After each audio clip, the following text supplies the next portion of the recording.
मित्रांनो, आज आपण ताऱ्यांची जीवनयात्रा म्हणजेच लाईफ सायकल ऑफ स्टार्स या पाठाचा अभ्यास बघणार आहोत. यापूर्वीच्या वर्गामध्ये आपण या विश्वासंदर्भातल्या अनेक बाबींचा अभ्यास बघितलेला आहे.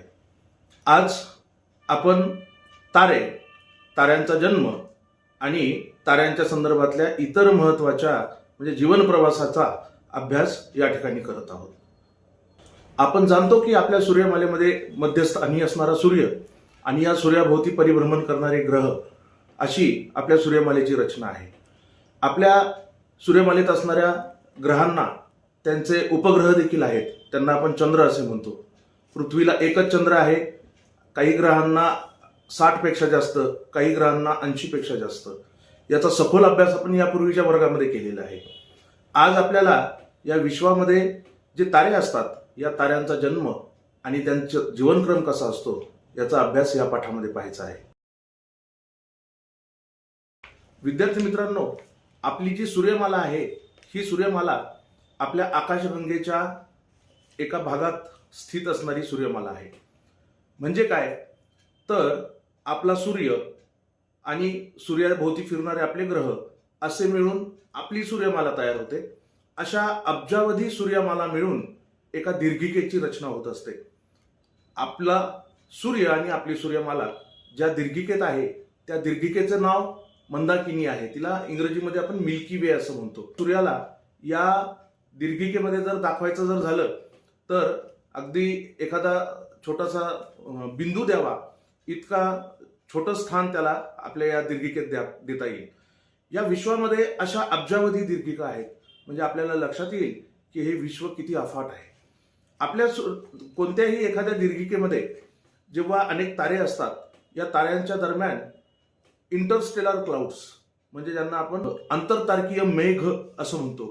तर ही आंतरतारकीय मेघ म्हणजे इंटरस्टेलर क्लाउड्स ही इतकी मोठी मोठी असणारी ढगं आहेत की त्या ढगांमध्ये प्रकाश जर एका बाजूने जर एंटर करत असेल तर दुसऱ्या बाजूने प्रकाशाला बाहेर पडण्यासाठी त्या ठिकाणी हजारो वर्षाचा कालावधी लागतो. विचार करा की प्रकाश एका सेकंदामध्ये 3 लाख किलोमीटर प्रवास करतो. मग त्या प्रकाशाला हजारो वर्ष जर या इंटरस्टेलर क्लाउड्स मधून जर बाहेर यायला लागत असतील तर ही क्लाउड्स किती मोठी असतील, या ताऱ्यांमध्ये किती प्रचंड अंतर असेल आणि एका दीर्घिकेमध्ये असणारे हे तारे किती प्रचंड अंतरावर आणि दीर्घिकेचा आकारमान किती प्रचंड असेल.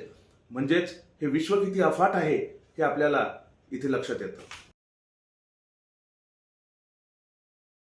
निरभ्र म्हणजेच ढग नसणाऱ्या रात्री जर आपण आकाशाकडे जर बघितलं तर आपल्याला आकाशामध्ये अनेक तारे आणि ग्रह दिसतात. मग या तारे आणि ग्रह याशिवाय देखील या विश्वामध्ये अनेक घटक आहेत. या घटकांची आपल्याला माहिती कशी बरी प्राप्त होत असेल तर लक्षात ठेवा, मानवाने यासाठी दुर्बिणीचा शोध लावला.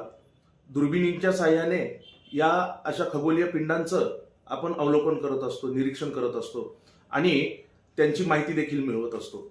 बऱ्याचदा काय होतं की पृथ्वीवरनं आपण जेव्हा अशा खगोलीय पिंडांचं निरीक्षण करतो तेव्हा वातावरणीय घटकांमुळे आणि वातावरणात असणाऱ्या प्रदूषणामुळे त्यांचं निरीक्षण करणं तितकंसं सहज सोपं होत नाही.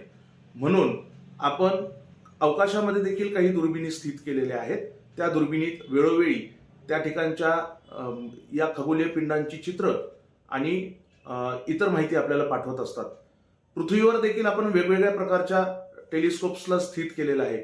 जसं की GMRT असेल की जो की giant metre wave radio telescope आहे. एक्सरे टेलिस्कोप आहे. एक्सरे टेलिस्कोपच्या माध्यमातून या खगोलीय पिंडांपासून येणारे जे क्षकिरण आहेत म्हणजे एक्सरेज आहेत यांच्या सहाय्याने त्यांच्या इमेजेस तयार केल्या जातात आणि या खगोलीय पिंडांची आपण माहिती मिळवत असतो. आता आपण प्रॉपर्टीज ऑफ स्टार म्हणजे ताऱ्याचे गुणधर्म काय असतात हे आता बघणार आहोत. रात्री आपण जेव्हा अवकाशाचं निरीक्षण करतो आपल्याला अवकाशात सुमारे 4000 तारे एका वेळी दिसतात आणि या इतक्या मोठ्या प्रचंड संख्येने असणाऱ्या ताऱ्यांमध्ये आपला सूर्य हा एक सर्वसाधारण तारा आहे. आता तुम्ही विचार कराल की सूर्याला आपण सर्वसाधारण तारा म्हणत आहोत. तर होय, सूर्यापेक्षा प्रचंड जास्त वस्तुमान असणारे आणि प्रचंड तापमान असणारे देखील अनेक तारे या विश्वामध्ये स्थित आहेत आणि सूर्य त्या ताऱ्यांच्या मानाने आकाराने मध्यम असणारा आणि तापमानाने कमी असणारा असा तारा आहे. तुम्हाला प्रश्न पडला असेल की आपला सूर्य नेमका बनला कशाचा आहे. तर सूर्य हा तप्त वायूंचा गोळा आहे. आपला सूर्य हा जवळपास 72% हायड्रोजन, 26% हेलियम आणि 2% हेलियमपेक्षा जास्त वस्तुमान असणाऱ्या पदार्थांपासून तयार झालेला आहे. सूर्याचं मास म्हणजे वस्तुमान हे 2 गुणिले 10⁻³ किलोग्रॅम म्हणजे 2 × 10⁻30 किलोग्रॅम इतकं प्रचंड आहे. रेडियस ऑफ सन म्हणजे सूर्याची त्रिज्या ही 6,95,700 किलोमीटर इतकी आहे. त्याचं पृष्ठभागाचं तापमान 5,800 केल्विन इतकं प्रचंड आहे. त्याच्या केंद्रस्थानी असणारं तापमान हे 1.5 गुणिले 10⁷ केल्विन इतकं आहे. लक्षात ठेवा की आपला सूर्य हा जवळपास 4.5 गुणिले 10⁹ वर्ष इतक्या प्रचंड वयाचा आहे. आणि सूर्याचं जे वस्तुमान आहे ते पृथ्वीच्या वस्तुमानाच्या 3,30,000 पट एवढं प्रचंड आहे. म्हणजे आपला सूर्य हा पृथ्वीपेक्षा इतका मोठा आहे. सूर्यापेक्षाही आकाराने मोठे असणारे अनेक तारे आहेत. म्हणजे या विश्वामध्ये पृथ्वीचं स्थान किती सूक्ष्म आहे हे आपल्याला लक्षात येईल.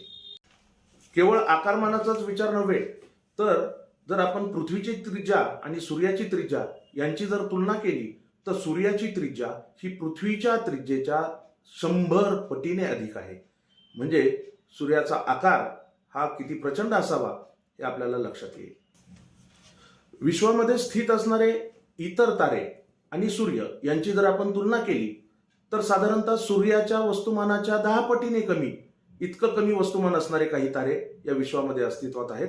तर सूर्यापेक्षा 1000 पटीने जास्त वस्तुमान असणारे तारे इथपर्यंत ते आपल्याला विविध आकाराचे तारे दिसतात.